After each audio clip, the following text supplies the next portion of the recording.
Greetings, everyone. This is Kwazi Makubane from EconoFrames.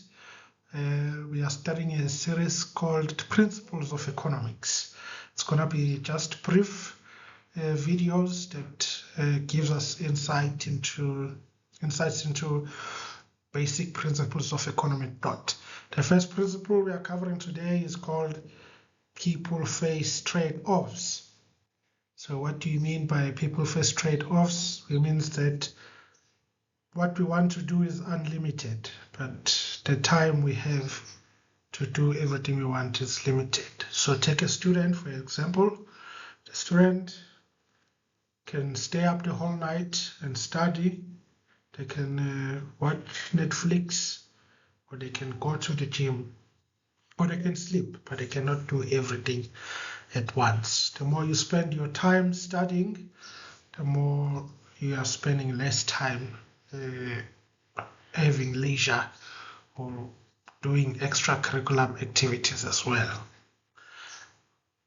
Trade-offs extends even into the area of society. Look at government specifically. Governments are always facing the choice between should they invest more on military expenditure or invest more on goods and services that promotes the welfare of citizens.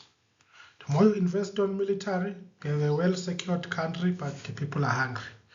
The more you invest on goods and services, people are fed, but the country is not that well secured and protected. Right, so those are some of the choices that society face. Another choice will be should society make policies that promote efficiency or equity? In South Africa, for instance, there are talks about a wealth tax, the tax for the richest people, so that is equity. But if you invest on equity, the wealth tax, you sacrifice efficiency on the other hand. So society always faces trade-offs. That's the first basic principle of economics. In relation with that principle, there is no free thing. So there is no such thing as a free lunch. What you sacrifice becomes the cost of what you are choosing. Right.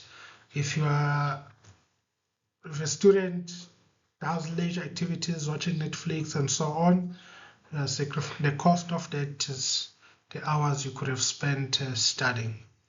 So all choices have a trade-off in a way, and the cost of each choice is the other thing that you didn't choose, which you could have equally benefited from as well. Now, just because there are trade-offs, it doesn't mean that you are really forced to choose one thing.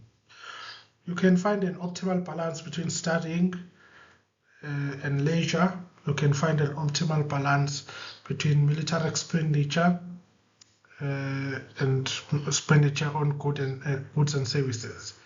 But the point is to understand that there are trade-offs in life, and therefore we have to make prudent choices. Thank you so much. Stay tuned for the second principle of economics.